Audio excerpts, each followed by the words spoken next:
24 de mayo de 1991.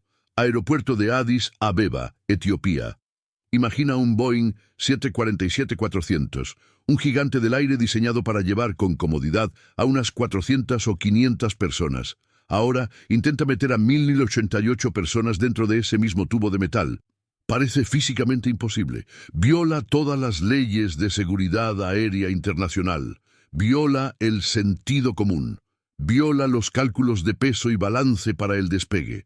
Pero el 24 de mayo de 1991, en una pista de aterrizaje en Etiopía, las leyes de la física fueron suspendidas por la desesperación de la historia.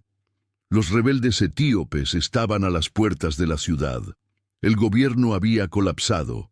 Los disparos de mortero ya se escuchaban cerca del aeropuerto. Para la comunidad judía de Etiopía, los Beta Israel era el final de una espera de 3000 años o una sentencia de muerte segura.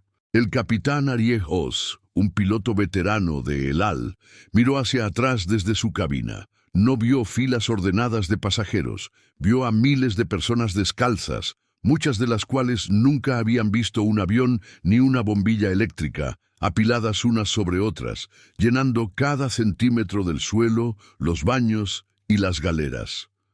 El avión estaba tan pesado que los ingenieros temían que los neumáticos reventaran antes de alcanzar la velocidad de rotación. Pero Oz sabía que no podía dejar a nadie en tierra. Aceleró los 4 motores al máximo. El gigante rugió, luchó contra la gravedad y milagrosamente se elevó. Esta no es solo la historia de un vuelo. Es la historia del récord mundial Guinness más humanitario y peligroso jamás establecido. Es la historia de cómo, en 36 horas de locura logística, Israel robó a 14.000 personas de las garras de una guerra civil, y de cómo 2 bebés nacieron en el aire, convirtiendo un vuelo de la muerte en un vuelo de vida. Bienvenidos a la Operación Salomón. En 1991, el régimen del dictador Mengistu Haile Mariam en Etiopía estaba colapsando. Los tanques rebeldes avanzaban hacia Addis Abeba. En medio del caos, miles de judíos etíopes se agolpaban en el complejo de la embajada israelí. Eran descendientes de una de las tribus perdidas, aislados del resto del mundo judío durante milenios. Israel decidió que no permitiría un segundo holocausto en África. La orden fue dada: traedlos a casa, a todos, ahora. Pero, ¿cómo sacas a 325 personas de una zona de guerra en menos de 36 horas antes de que los rebeldes tomen el aeropuerto? La respuesta fue la Operación Salomón, una coreografía aérea sin precedentes. 34 aviones de la Fuerza Aérea y de la aerolínea El Al volando en un puente aéreo ininterrumpido. Pagaron sobornos de $35 millones al gobierno saliente.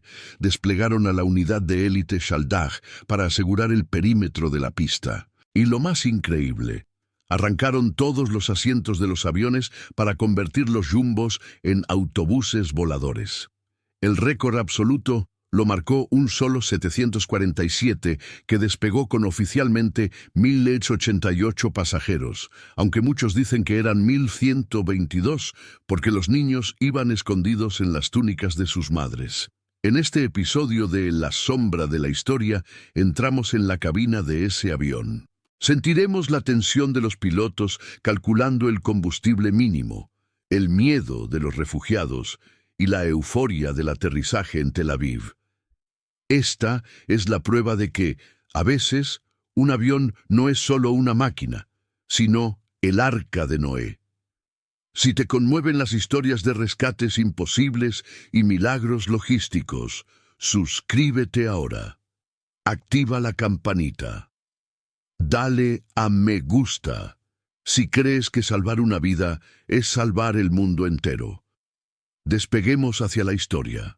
Para entender por qué Israel estaba dispuesto a arriesgar su flota aérea nacional y pagar millones en sobornos, primero hay que entender quiénes eran los pasajeros. Los Beta Israel, la Casa de Israel, no eran refugiados comunes. Vivían en las montañas del norte de Etiopía, en la región de Gondar. Según su tradición, descendían de la unión entre el rey Salomón y la reina de Saba, o de la tribu perdida de Dan, exiliada tras la destrucción del primer templo en el 586 a.C., durante más de 0 años. Vivieron aislados, creyendo que eran los últimos judíos sobre la faz de la tierra. No conocían el Talmud, no celebraban Hanukkah, porque ocurrió después de su exilio, pero guardaban el Sábat con un fervor bíblico y oraban cada día mirando hacia Jerusalén, una ciudad que para ellos era más un concepto celestial que un lugar físico. En el siglo XX, su existencia fue redescubierta. En 1973, el gran rabino Obadia Yosef dictaminó que eran judíos auténticos, abriéndoles la puerta de la ley del retorno. Operaciones anteriores, como la Operación Moisés, 1984, habían traído a miles a través de caminatas mortales por el desierto de Sudán. Pero en 1991 quedaban 14.000 almas atrapadas en Etiopía, y el suelo bajo sus pies estaba a punto de arder. Etiopía estaba gobernada por Mengistu Haile Mariam, un dictador marxista brutal conocido como el carnicero de Addis. Su régimen, el Derg, había sobrevivido gracias al apoyo masivo de armas de la Unión Soviética, pero en 1991 la URSS se estaba desmoronando y el grifo de las armas se cerró. Sin el apoyo soviético, el ejército de Mengistu colapsó. Una coalición de rebeldes, el Frente Democrático Revolucionario del Pueblo Etíope, EPRDF, avanzaba imparable desde el norte. Para mayo de 1991, los rebeldes estaban a las puertas de Addis Abeba. Se escuchaba el fuego de artillería en los suburbios. La ciudad estaba llena de desertores del ejército vendiendo sus fusiles AK-47 por comida. El olor a miedo y humo llenaba las calles. La comunidad judía, que había abandonado sus aldeas y se había concentrado en un campo de refugiados improvisado cerca de la embajada israelí en la capital, estaba en el ojo del huracán. La inteligencia israelí, Mossad, sabía que si los rebeldes entraban en la ciudad antes de que los judíos fueran evacuados, ocurriría una catástrofe. Podían ser masacrados en el fuego cruzado, o peor, utilizados como escudos humanos o rehenes políticos por un régimen agonizante. El primer ministro de Israel, Yitzhak Shamir, un hombre duro y poco sentimental, dio una orden clara al Mossad: sáquenlos, a cualquier precio. Pero Mengistu no iba a dejarlos ir gratis. Era un dictador acorralado. Sabía que su tiempo se acababa y necesitaba un seguro de retiro. Utilizó a los 14.000 judíos como fichas de póker. Estados Unidos intervino. El presidente George H.W. Bush envió a un emisario especial, el ex senador Rudy Boschwitz, para negociar junto al veterano diplomático israelí Uri Lubrani. La reunión final con Mengistu fue tensa. El dictador pidió armas para luchar contra los rebeldes. Estados Unidos e Israel dijeron no. Entonces pidió dinero, mucho dinero. Exigió $100 millones. Lubrani, un negociador experto, le miró a los ojos y empezó a regatear. Finalmente cerraron el trato. $35 millones al contado. El dinero no iría a las arcas del Estado etíope para construir escuelas. Iría a cuentas bancarias en Nueva York y Londres, accesibles para Mengistu y su círculo íntimo una vez que huyeran. Fue una compra de seres humanos, un rescate masivo disfrazado de diplomacia. Israel aceptó pagar $35 millones por 14.000 vidas, unos $2.500 por cabeza. Mengistu dio su permiso tácito. Pueden llevarse a sus judíos, pero háganlo rápido. Días después, Mengistu huyó a Zimbabue, dejando al país en anarquía. La ventana de oportunidad se había abierto, pero era minúscula. En Tel Aviv, la Fuerza Aérea Israelí, IAF, y la Aerolínea Nacional, El Al, entraron en modo de crisis. El comandante de la IAF, general Abihu Ben-Nun, diseñó el puente aéreo. El desafío logístico era pesadillesco. El aeropuerto internacional de Bole en Addis Abeba tenía una sola pista, radares obsoletos, y estaba rodeado de colinas desde donde los rebeldes podían disparar. No podían permitirse tener los aviones en tierra mucho tiempo.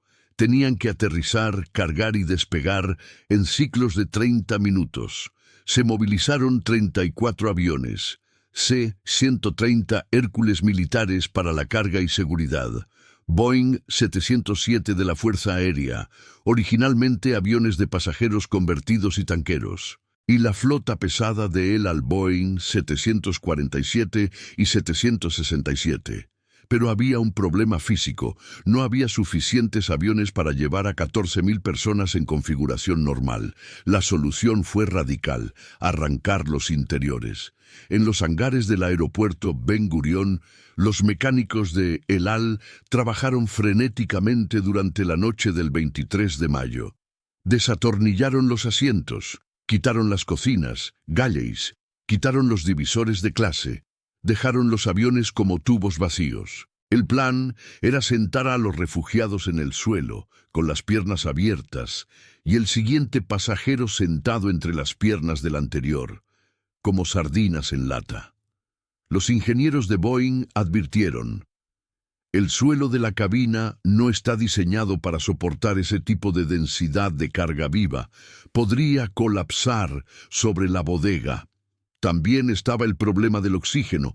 Si había una despresurización, no habría máscaras para todos, ya que habían quitado los paneles superiores. Los pilotos tendrían que volar bajo y rápido, pero no había tiempo para la seguridad estándar. Mientras tanto, en Israel se impuso una censura militar estricta. Nadie podía saber que la operación estaba en marcha. Si la noticia se filtraba, los países árabes presionarían a los rebeldes etíopes o dispararían misiles al cruzar el Mar Rojo. Los periodistas fueron informados, pero se les prohibió publicar nada hasta que el último avión aterrizara en Israel. En Addis Abeba, los agentes del Mossad comenzaron a movilizar a la comunidad. Miles de personas empezaron a caminar hacia el aeropuerto, llevando solo lo puesto. Muchos llevaban túnicas blancas tradicionales, shama. No llevaban maletas. Dejaron atrás sus casas, sus pocas pertenencias y su vida de siglos. Solo llevaban a sus hijos y su fe. En la embajada israelí, el caos era controlado. Los agentes clasificaban a la gente. Les ponían pegatinas en la frente con números de vuelo asignados. Afuera del muro se escuchaban los morteros. Los rebeldes estaban a menos de 10 kilómetros. El viernes 24 de mayo por la mañana, el primer Boeing 747 de El Al, con la estrella de David azul en la cola, apareció en el cielo nublado de Etiopía. Para los judíos que esperaban en la pista, rodeados de tanques oxidados y soldados nerviosos, ese avión no era una máquina. Era un pájaro metálico enviado por Dios. La operación había comenzado, y el reloj corría más rápido que los motores. El aeropuerto de Addis Abeba era una zona de guerra disfrazada de terminal. En el perímetro exterior, los soldados de la unidad de élite israelí Shaldag, fuerzas especiales de la Fuerza Aérea, vestidos de civil pero armados con UCIs ocultas bajo sus chaquetas, vigilaban con nerviosismo. A lo lejos, el sonido sordo de la artillería rebelde se hacía cada vez más fuerte. ¡Tam! ¡Tam! Los rebeldes del EPRDF estaban rompiendo las últimas líneas de defensa del gobierno. Se estimaba que tomarían el aeropuerto en menos de 12 horas. Esa era la ventana de tiempo. Una flota de autobuses viejos y oxidados comenzó a entrar en la pista. Dentro de ellos, miles de Beta Israel miraban con ojos desorbitados. Para la inmensa mayoría, nacidos en aldeas de adobe en las montañas de Gondar, lo que veían era incomprensible. Frente a ellos se alineaban los gigantes metálicos, Boeing 747, 757, 767 y C-130 Hércules. Los motores de los aviones no se apagaban. Se mantenían en ralentí idle, listos para rodar en caso de un ataque de mortero.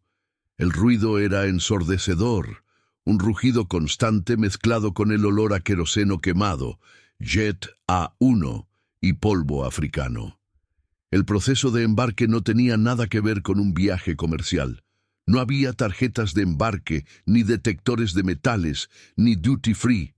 Era una operación de carga a granel. Los agentes del Mossad y los soldados israelíes formaron cadenas humanas. ¡Ya, ya, ya, ya! ¡Vamos, vamos!, gritaban en hebreo y amárico. Los refugiados subían por las escalerillas temblando. Muchos intentaban subir con bolsas de arpillera llenas de ollas, ropa vieja o sacos de grano.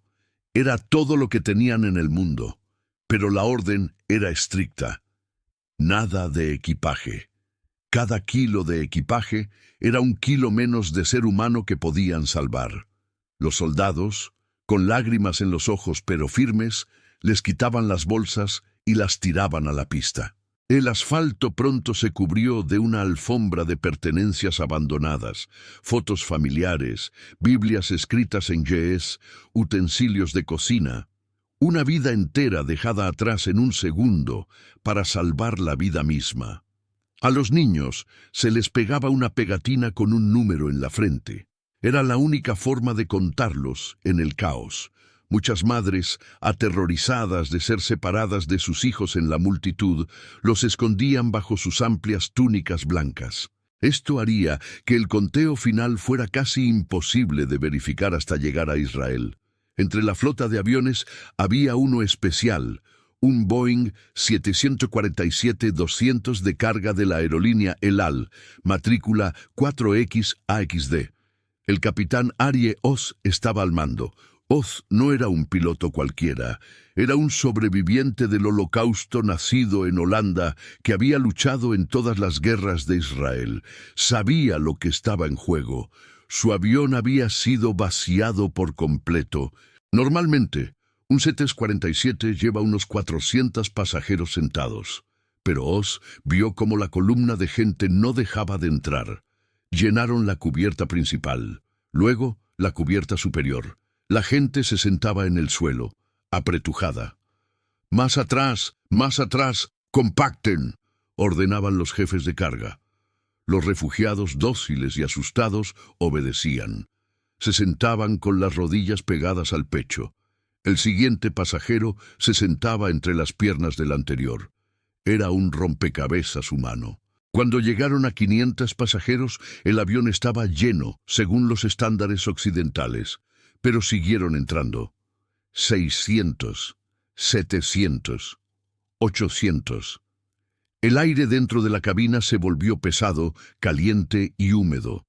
El sistema de aire acondicionado del avión, PAX, luchaba por enfriar el calor corporal de tanta gente.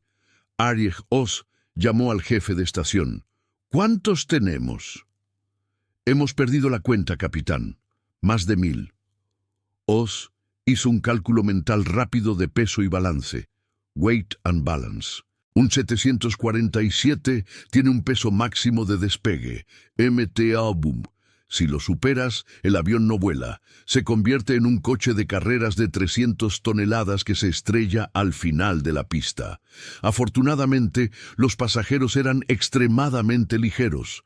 Años de hambruna y pobreza en Etiopía significaban que el adulto promedio pesaba apenas 50 o 60 kilos. Los niños eran plumas. Aún así, 1000 personas sumaban unas 60 toneladas de carga viva. Oz decidió cargar el combustible mínimo necesario para llegar a Israel. No llevaría reservas para esperas ni desvíos. Era un bingo fuel directo a Tel Aviv.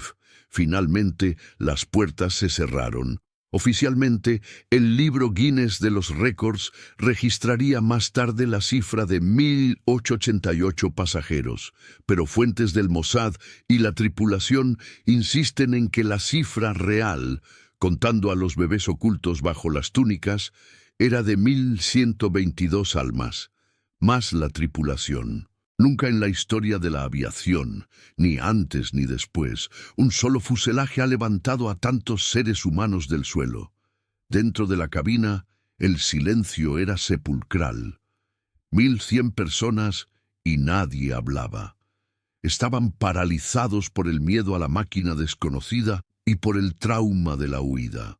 Solo se oía el llanto ocasional de un bebé y el zumbido de los sistemas hidráulicos. El despegue bajo fuego. Arie Oz recibió la autorización de la torre, controlada aún por funcionarios etíopes sobornados. El AL, autorizado para despegar, pista 07L. Buena suerte. Oz empujó las 4 palancas de gases al máximo. Los motores Pratt & Whitney rugieron con furia. El gigante comenzó a rodar. La aceleración fue lenta. El avión pesaba como una montaña de plomo.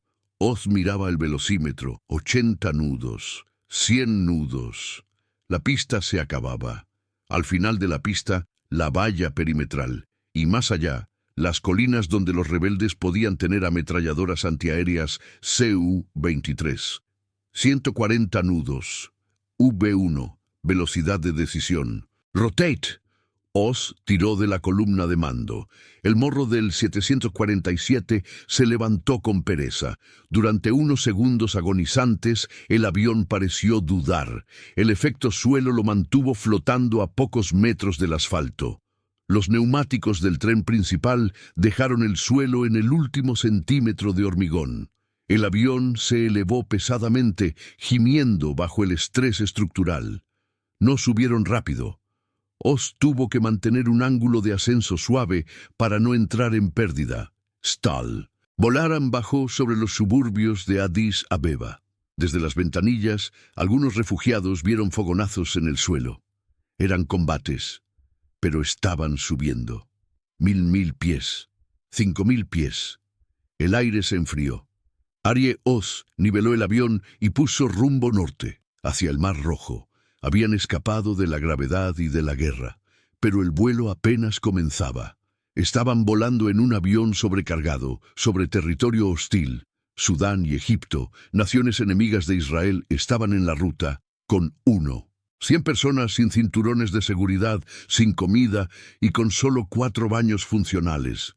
Y entonces ocurrió el segundo milagro. En medio del pasillo 4, una mujer embarazada empezó a tener contracciones. No había médico a bordo, solo un par de enfermeras del ejército y médicos de combate. A 30.000 pies de altura, entre la frontera de Etiopía y Eritrea, la vida se abría camino en el vuelo de la muerte. Viernes 24 de mayo de 1991, sobre el Mar Rojo. El Boeing 747, matrícula 4XAXD, niveló su altitud a 31.000 pies. Fuera, el cielo era azul y tranquilo. Debajo, las aguas azules del Mar Rojo brillaban bajo el sol africano. Pero dentro de la cabina, el ambiente era una olla a presión. El sistema de climatización del avión estaba al límite. Diseñado para refrescar a 400 personas, ahora luchaba contra el calor corporal y el dióxido de carbono exhalado por más de 1.100 pulmones. El aire era espeso, húmedo y olía a sudor, miedo y humanidad concentrada. El capitán Arie Oz escaneaba sus instrumentos con obsesión. La temperatura de la cabina subía. Si subía demasiado, la gente, muchos de ellos ancianos o desnutridos, empezaría a desmayarse por golpe de calor, pero su mayor preocupación estaba fuera. La ruta de vuelo era un corredor estrecho de aguas internacionales. A la izquierda, oeste, Sudán y Egipto.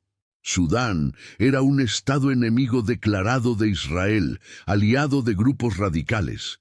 Egipto tenía un tratado de paz frío, pero un avión militar israelí o un civil cargado de refugiados, entrando en su espacio aéreo sin permiso, podría ser derribado en segundos. A la derecha, este, Arabia Saudita. El reino wahabita, enemigo acérrimo de Israel. Sus cazas F-15 Eagle patrullaban la frontera. El 747 era un blanco gordo y lento en una galería de tiro geopolítica. Oz mantenía silencio de radio absoluto. El transpondedor estaba en un modo discreto. Eran un fantasma de aluminio de 350 toneladas intentando pasar desapercibido entre leones. Mientras Oz peleaba con la geopolítica en la cabina de mando, en la cubierta principal ocurría un drama mucho más primario. En medio de la masa humana, cerca de lo que solía ser la cocina trasera, Galley 4, una mujer joven empezó a gritar. No eran gritos de pánico por el vuelo, eran gritos de dolor rítmico. Estaba de parto. Los pasajeros a su alrededor se apartaron como pudieron, creando un pequeño círculo de privacidad en medio del hacinamiento. No había médico obstetra a bordo, solo un par de médicos reservistas del ejército y enfermeras que viajaban para atender emergencias básicas de deshidratación. Se abrieron paso entre la multitud, pisando con cuidado para no lastimar a nadie. La escena era surrealista. Un parto de emergencia a 900 kilómetros por hora, sin agua corriente caliente, sin sábanas estériles, sobre el suelo de metal de un avión de carga. Los médicos improvisaron. Usaron botellas de agua mineral para lavarse las manos. Usaron chaquetas de los soldados como almohadas. La mujer, una joven etíope que había caminado días para llegar al aeropuerto, estaba aterrorizada. El ruido de los motores, la presión en los oídos por la altitud y el dolor del parto se mezclaban en una pesadilla sensorial. Una enfermera israelí le sostenía la mano y le hablaba en hebreo suave, aunque ella no entendía nada.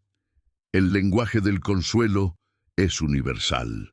30 minutos después, mientras el avión cruzaba la línea invisible hacia el Golfo de Eilat, se escuchó un llanto nuevo.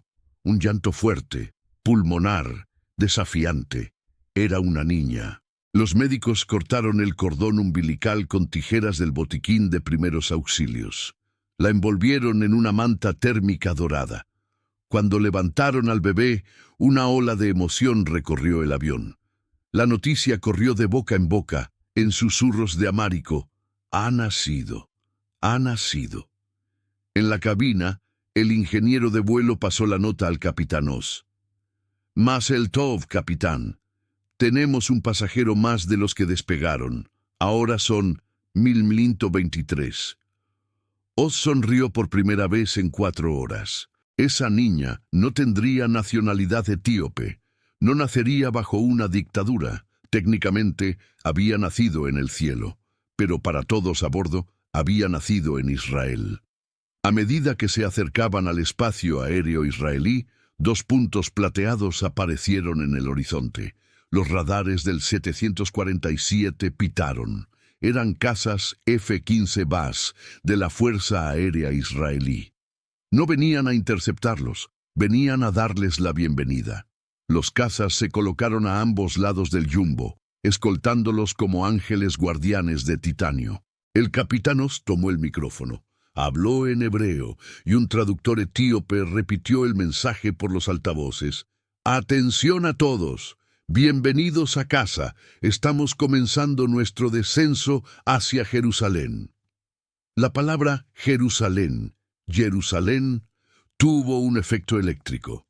Los ancianos, que habían estado rezando en silencio durante todo el vuelo, empezaron a llorar abiertamente.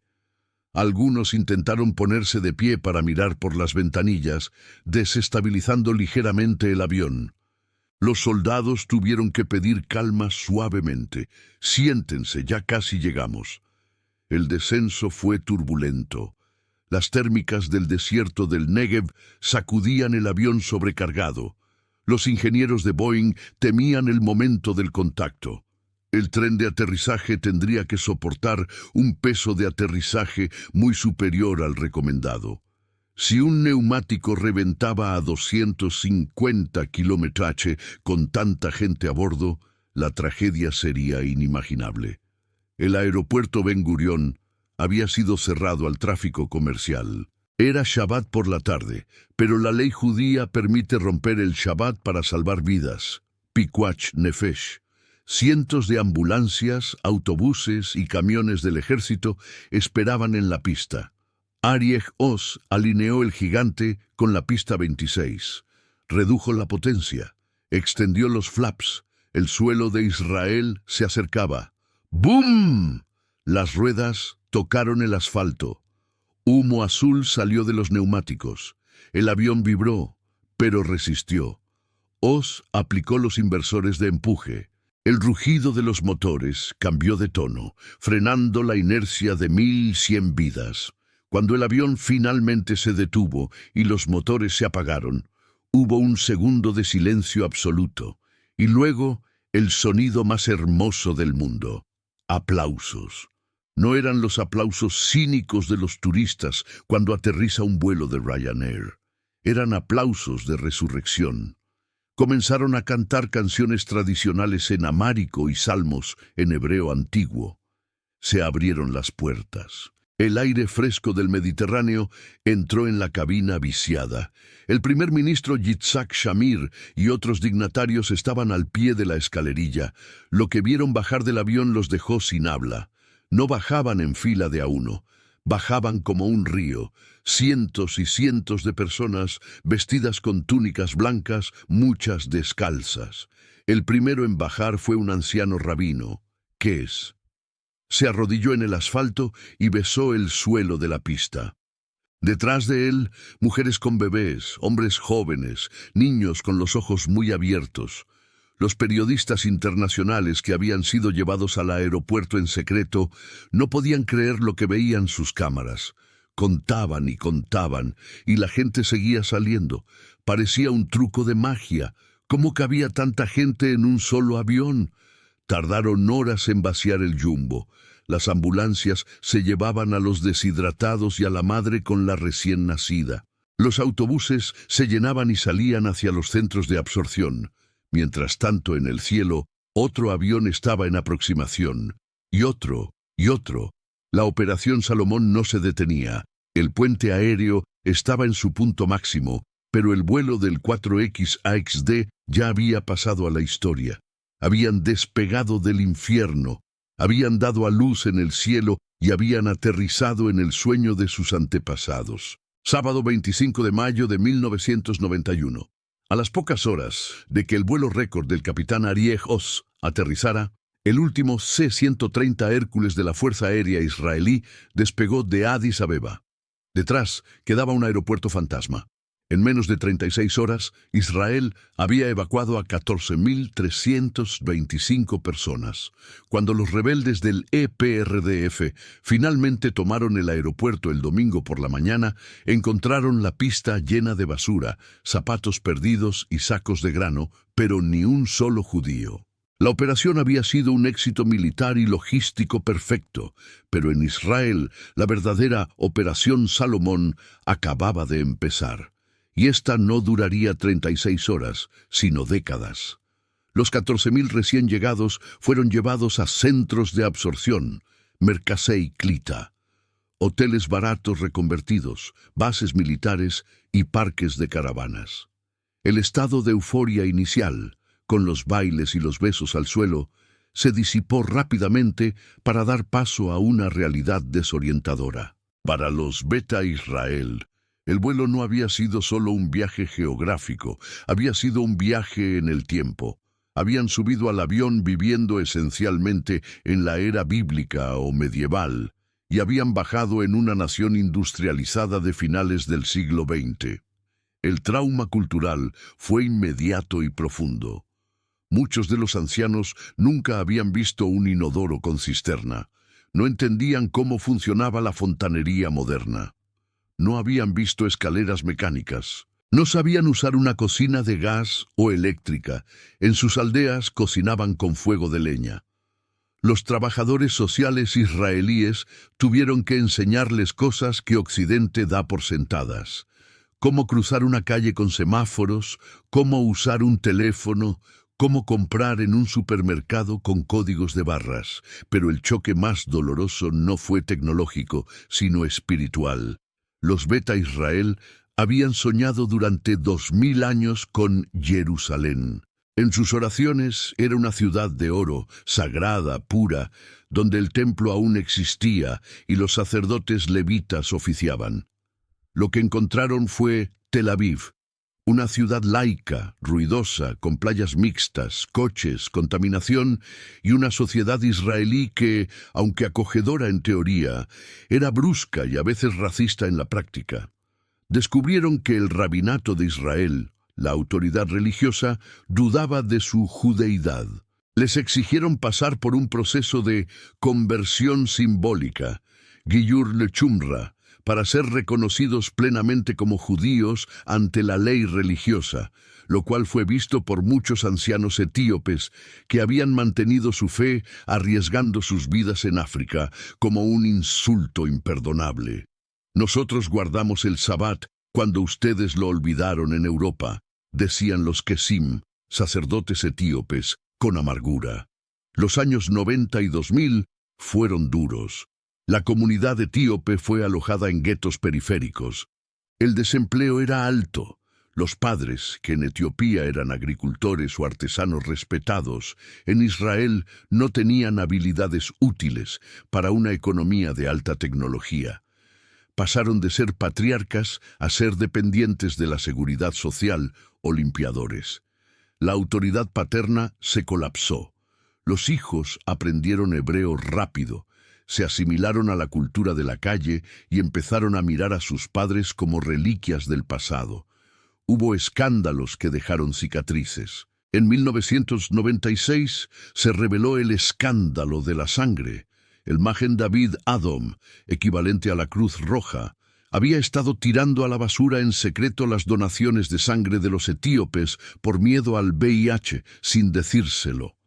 Cuando la noticia salió a la luz, estallaron disturbios violentos frente a la oficina del primer ministro. La comunidad etíope, dócil y agradecida en 1991, había despertado. Ya no eran refugiados, eran ciudadanos israelíes furiosos exigiendo igualdad. Sin embargo, a pesar de las dificultades, la Operación Salomón no fue un fracaso, fue un milagro imperfecto. Hoy, más de 30 años después, la integración es una realidad visible. Esa niña que nació en el avión del capitán Oz hoy tiene 33 años.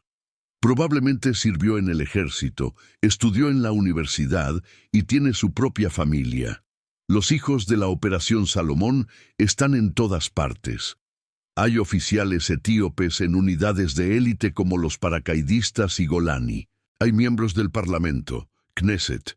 Hay diplomáticos, como la embajadora en Etiopía, que llegó de niña en la operación. Hay cantantes, modelos y médicos. La cultura etíope ha permeado el mainstream israelí. La fiesta del Sikt, una festividad exclusiva de los Beta Israel, es ahora una fiesta nacional oficial en Israel. El viaje ha sido doloroso, pero la comunidad ha sobrevivido y prosperado. Han pasado de ser la tribu perdida a ser una tribu encontrada y fundamental del mosaico israelí.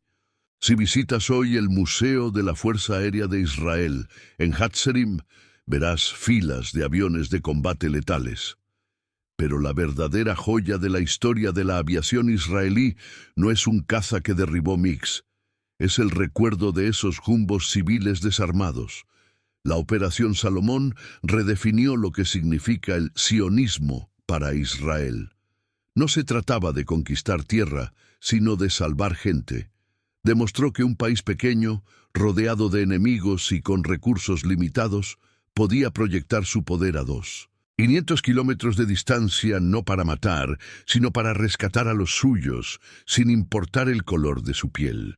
Fue el récord Guinness más noble de la historia. Y para los 14.625 pasajeros, ese vuelo de 4 horas sigue siendo el momento que dividió su existencia en dos. El antes, el miedo, la aldea, el pasado, y el después, la libertad, el desafío, el futuro. El capitán Arie Oz, ya retirado, Solía decir en entrevistas años después: he volado aviones de combate en guerras, he llevado bombas, pero la carga más pesada y más importante que he llevado en mi vida fueron esos 1088 seres humanos. Cuando aterricé, sentí que mis alas eran un poco más grandes. Hoy viven en Israel más de 160.000 judíos de origen etíope. El récord de 1088 pasajeros en un solo vuelo nunca ha sido superado, dedicado a los que no sobrevivieron al camino hacia el aeropuerto.